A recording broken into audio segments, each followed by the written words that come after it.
tertib di dalam pembentukan bajet ini penting kerana ianya akan mewujudkan logik yang jelas bagaimana bajet ditentukan, bagaimana bajet dibentuk, bagaimana dana diberikan, dan sekiranya ada perubahan di dalam perniagaan, ada isu cabaran ekonomi ataupun perkembangan ekonomi yang berkembang. Jadi kita tahu macam mana nak perhalusi dan juga macam mana kita nak selaraskan perjalanan perniagaan dengan bajet apabila perniagaan dijalankan di tahun yang akan datang. Bismillahirrahmanirrahim. Assalamualaikum warahmatullahi taala wabarakatuh. Kita jumpa lagi di channel Pak Nick Din, channel yang membincangkan topik-topik ekonomi dan bisnes bagi membantu anda menjadi usahawan yang lebih cemerlang di dalam mentadbir, mengurus dan memimpin perniagaan masing-masing. Di dalam penyediaan bajet, kita kena ikut tertibnya. Ini akan membantu agar cara pemikiran kita, kaedah kita mengunjurkan jualan, pengeluaran, pemasaran dan aktiviti-aktiviti perniagaan lain tersusun, sistematik, dan ini akan menjadikan bajet kita dibina di atas logik yang lebih mantap. Jadi di manakah kita nak memulakan bajet kita? Pada pandangan saya, perkara penting yang kita kena fokuskan ialah penjualan. Kerana kita di dalam berniaga, kita nak menjual. Ya, jadi sekiranya kita buat pengeluaran yang banyak pun, tapi produk tidak dapat dijual, dan sekiranya kita ada ramai orang-orang yang boleh memberikan perkhidmatan tetapi perkhidmatan kita tidak terjual, maka tentunya perniagaan akan menanggung kerugian ataupun mengalami kekangan keuangan kerana sumber yang digunakan tidak dapat dipasarkan, tidak dapat mendatangkan jualan, dan apabila tidak ada jualan, perniagaan kita tidak boleh berkembang, malah akan menghadapi masalah keuangan. Jadi yang pertamanya ialah kita kena mengunjurkan jualan kita untuk tahun hadapan. Jadi ini bergantung kepada jenis perniagaan lah. Sekiranya kita berniaga barang-barang ataupun produk-produk tertentu, mungkin kita sudah ada anggaran pelanggan-pelanggan yang akan kembali membeli produk-produk kita, dan kita juga mungkin mensasarkan pelanggan-pelanggan baru yang akan diperkenalkan produk kita, dan kita yakin apabila itu berlaku, maka akan adalah jualan. Dan ini juga mungkin mengambil kira sama ada kita mahu memperkenalkan produk baru. Jadi bila ada produk lama yang sudah laku dan produk baru yang akan diperkenalkan, jadi kita kena buat anggaran jugalah sama ada produk yang baru ini akan dibeli oleh orang yang sama ataupun dibeli oleh orang yang baru. Dan jika kita ada banyak produk, mungkin kita kena tengok produk mana yang nak dikekalkan, produk mana yang nak diperkenalkan, ataupun mungkin ada produk-produk yang kita nak berhentikan daripada dijual. Jadi anggaran jualan ini penting kerana bagi saya ini merupakan asas kepada bajet yang nak kita sediakan. Setelah kita mendapat gambaran yang jelas berkenaan dengan banyak mana barangan yang nak dijual ataupun perkhidmatan yang nak kita jana, perkara kedua ialah kita kena tengok kapasiti untuk mengeluarkan produk berkenaan ataupun kapasiti menjana perkhidmatan. Contohnya sekiranya kita ada kilang kita sendiri, kita ada mesin kita sendiri, apabila sudah ditetapkan jumlah barangan yang nak dijual, kita kena tengok sama ada kilang kita mampu untuk mengeluarkan jumlah yang sama dengan jumlah barang yang nak kita jual. Sebab contohnya, katakan kita nak jual 5 juta unit barangan, tapi kemampuan kilang kita ataupun mesin kita hanyalah 3 juta. Jadi kita kena fikir mana lagi 2 juta unit yang nak kita keluarkan itu, sama ada kita nak tambah mesin ataupun kita beli daripada orang lain barangan dengan spesifikasi yang sama dan kita jenamakan semula sebagai barangan kita dan kita jual. Jadi ini penting kerana sekiranya sasaran jualan kita melebihi kapasiti pengeluaran, jadi macam mana kita nak keluarkan ataupun adakan produk yang selebihnya. Jadi ini juga penting kerana apabila kita mengira bahawa kita kena tambah kilang baharu ataupun mesin baharu, perkara-perkara ini akan diambil kira di dalam bajet yang nak kita sediakan.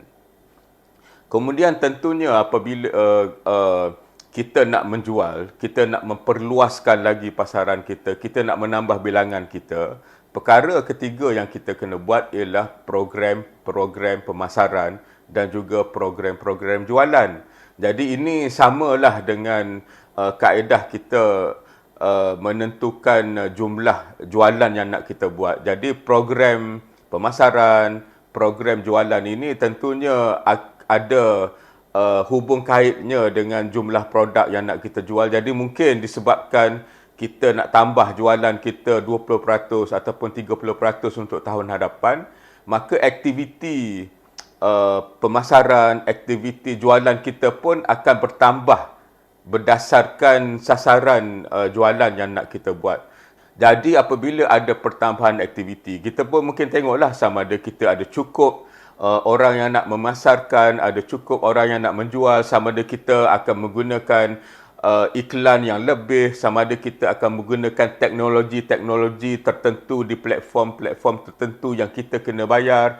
Jadi ini semua akan memberikan gambaran kos pemasaran dan jualan yang akan kita hadapi di tahun hadapan berdasarkan sasaran jualan yang nak kita capai. Jadi sebab itulah bagi saya daripada sasaran jualan, kita akan tengok sasaran pengeluaran ataupun sasaran penjanaan perkhidmatan, dan ini akan menjadi satu kelompok besar aktiviti perniagaan yang mana mungkin kita perlu ada perbelanjaan modal dan kita akan menanggung kos operasi yang lebih tinggi.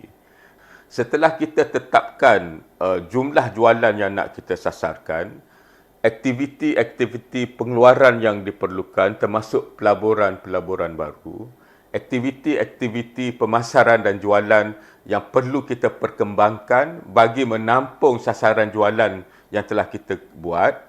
Perkara keempat yang nak kita kira ialah tentang pengurusan perniagaan. Jadi kalau kita tengok tadi dari segi pengeluaran misalnya, apabila ada pertambahan kilang, ada pertambahan mesin, tentunya ada pertambahan pekerja. Begitu juga dari segi jualan, apabila ada pertambahan pemasaran dan juga jualan, mungkin kita perlu menambah bilangan pekerja. Jadi ini satu perkara yang nak kita kira juga, sama ada kita nak ambil orang daripada luar ataupun kita nak agihkan kembali orang-orang yang ada dalam perniagaan supaya bilangan orang yang perlu ditambah itu tidak sebanyak yang sepatutnya, ataupun mungkin kita akan memilih untuk menggunakan teknologi bagi mengurangkan juga bilangan pekerja. Jadi ini perkara-perkara yang berkait dengan jualan dan juga pengeluaran yang perlu difikirkan supaya kos yang akan ditanggung itu munasabah, dan kalau boleh kita nak menjadikan perniagaan lebih efisien. Efisien ni maknanya kita menggunakan sumber yang sama tapi dapat menjana jumlah jualan yang lebih. Jadi kena difikirkan di peringkat ini. Di samping perkara-perkara berkenaan dengan jualan, pengeluaran dan juga pemasaran ni, kita kena tengok juga perkembangan lain lah dalam perniagaan. Mungkin ada undang-undang baru, peraturan yang baru yang memerlukan kita beroperasi dengan cara-cara tertentu. Sebagai contoh sekarang, penekanan kepada penjagaan alam masyarakat dan juga tadbir urus yang dipanggil ESG. Jadi mungkin ada peraturan-peraturan yang menyebabkan kita kena menambahkan perbelanjaan, menambahkan proses. Jadi ini semua perkara yang dikira di peringkat kita melihat aktiviti-aktiviti pengurusan perniagaan. Jadi kita kena tahulah apa yang akan kita hadapi tahun hadapan, dan dari sinilah kita akan membentuk unjuran-unjuran anggaran-anggaran berkenaan dengan pengurusan. Dan perkara yang kelima yang berkait dengan bajet ialah tentang dana yang diperlukan untuk membiayai perkara-perkara ini. Jadi biasanya di dalam aktiviti pembentukan bajet, setiap jabatan itu bukan sahaja mereka menyediakan strategi masing-masing, menetapkan pelan-pelan tindakan masing-masing, projek-projek dan juga program, tapi mereka juga akan meminta dana daripada keuangan supaya apa yang mereka cadangkan itu dapat dilaksanakan. Biasanya apabila dijumlahkan ke semua permintaan-permintaan dana ini, akan didapati jumlah yang dipohon itu jauh lebih besar daripada dana yang dianggarkan ada di dalam perniagaan, hasil daripada jualan dan juga hasil mungkin daripada pembiayaan-pembiayaan yang sedia ada. Jadi inilah satu lagi proses penting yang mana biasanya lah sama ada ketua pegawai keuangan ataupun pengurus keuangan akan cuba menyesuaikan dana yang ada dengan permintaan-permintaan ke atas program dan projek yang diminta daripada kesemua jabatan ataupun fungsi yang ada dalam perniagaan. Jadi biasanya akan ada proses yang mana pihak yang memohon kena mempertahankan keperluan dana yang mereka pohon itu, dan mereka akan disoal dari segi strategi, mereka akan disoal dari segi praktikal dan seumpamanya, supaya akhir sekali dapat diadakan satu bajet yang memenuhi hampir kesemua keperluan perniagaan ini, tetapi sekiranya ada halangan-halangan tertentu, maknanya dana tak cukup, tidak ada keperluan bagi program-program tertentu, maka akan dipotong-potong jugalah, dan akhirnya akan ada satu bajet yang disepakati yang boleh membiayai hampir keseluruhan program-program yang nak dilaksanakan di tahun hadapan. Proses ini merupakan proses terakhir di dalam pembentukan bajet. Jadi pihak keuangan kena cubalah mencari sumber-sumber dana, sama ada dalaman ataupun luaran, bagi menampung keperluan perniagaan yang dibina di atas strategi yang hendak dicapai di tahun hadapan. Jadi ini satu perkara yang penting, dan mereka mungkin cuba kaedah-kaedah tertentu untuk mencari dana, dan sekiranya anda minat untuk mengetahui kaedah-kaedah itu, sila tunggu video yang seterusnya, kerana ianya akan membincangkan tentang 5 cara bagaimana perniagaan mencari dana untuk membiayai perjalanan perniagaan. Jadi kita telah bincangkan tertib di dalam penyediaan bajet. Kita mulakan dengan sasaran jualan, kemudian kita tengok kapasiti pengeluaran ataupun kapasiti penjanaan perkhidmatan, kemudian kita tengok aktiviti-aktiviti pemasaran dan juga jualan bagi menampung ataupun mewujudkan jumlah jualan yang kita sasarkan itu. Kemudian daripada situ kita tengoklah dari segi keperluan modal insan, keperluan sistem dan proses yang baru, dan perkara-perkara lain yang perlu ditampung oleh perniagaan disebabkan perubahan undang-undang dan peraturan yang misalnya. Dan kemudian setelah perkara-perkara ini ditetapkan, jumlah dana diminta daripada pihak kewangan. Kemudian pihak kewangan kenalah berunding dengan ketua-ketua jabatan ataupun fungsi-fungsi yang memohon dana itu agar ianya dapat diperhalusi lagi, dan program dan juga projek yang diluluskan untuk pembiayaan kenalah berkadar dengan dana yang ada, dan pihak kewangan kena bijak dan pandai dari segi mencari dana ini supaya perniagaan dapat berkembang dengan kadar yang telah disasarkan berdasarkan strategi dan juga objektif-objektif yang telah ditetapkan. Tertib di dalam pembentukan bajet ini penting kerana ianya akan mewujudkan logik yang jelas bagaimana bajet ditentukan, bagaimana bajet dibentuk, bagaimana dana diberikan.